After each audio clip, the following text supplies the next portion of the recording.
বন্ধুরা, আমার চ্যানেলে এর আগে আলুর পরোটা, মূলের পরোটা সব দেওয়া ছিল। আজকে কপির পরোটা বা গোবির পরোটা। কপিগুলোকে প্রথমে গরম জলে ভিজিয়ে রেখেছিলাম, তারপরে গ্রেট করে নেব গ্রেটারে। তারপরে হচ্ছে কপির পুরটা বানাবো আর কি।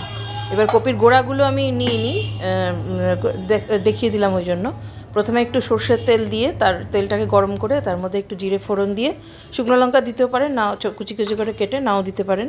তারপরে মেনলি যেটা দিতে হবে সেটা হচ্ছে ধনে গুঁড়ো দিতে হবে, আর হচ্ছে গোটা জিরে তো দিলামই, আর ঝালের জন্য অল্প কাঁচা লঙ্কা আমি কুচি করে দিয়েছি, আর নুন দিতে হবে, অল্প স্লাইট মিষ্টিও দিতে পারেন, চিনি, মানে ওই যেরকম অন্যান্য পুর বানাই আর কি, শুকনো শুকনো করে পুরটাকে ভালো করে বানাতে হবে আর কি।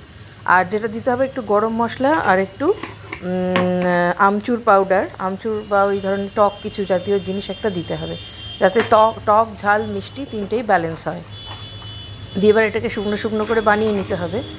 আর তার মধ্যে যেটা দেখানো হয়নি এখানে কিন্তু করেছি, সেটা হচ্ছে আটা ময়দা মিশিয়ে তার মধ্যে একটু জোয়ান ক্রাশ করে দিয়েছি হাতে করে, আর একটু তেল নুন দিয়ে আটাটা মেখে রেখেছি একটু আগে।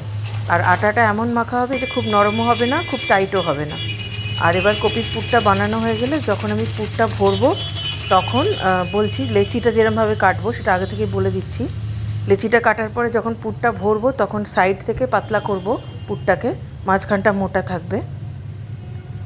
কারণ যখন আমি হালকা হাতে বেলবো ওটা তখন যাতে ফেটে না যায়, সেই কারণে যখন পুরটা ভরবো, সব কিছু রেকর্ডিং করা হয় না, সেই কারণে আমি আগে থেকে বলে দিই।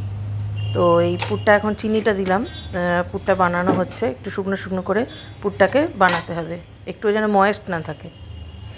দিয়ে এবার তারপরে একটু হলুদও দিতে হবে, একটু আদা বাটাও দিতে হবে। আর যেটা বলছিলাম যে পুরটা যখন বেলতে হবে তখন খুব হালকা হাতে বেলতে হবে। আর প্রথমে যেরকম শুকনো চাটুতে আমরা ভেজে নিই যে কোনো পরোটা, সেরকমভাবে শুকনো চাটুতে একটু ভেজে নেবো এপিট ওপিট করে, যখন দেখবো ফুলে ফুলে উঠছে তারপরে সাইড থেকে তেল দেব, এবং সে তেলটা আমি ব্রাশে করে লাগিয়েও দিতে পারি বা এমনি ঢাকনায় ইয়েতে করে কী বলে পলাতে করেও দিতে পারি। দিয়ে এপিট ওপিট করে ভাজবো যেরকম ভাজা হয়।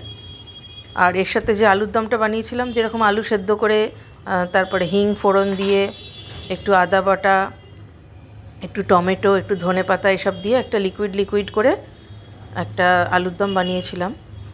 তো ওই আলুর দমটাই এর সাথে খেতে ভালো লাগে আর কি। তো দেখুন কিভাবে বানাচ্ছি।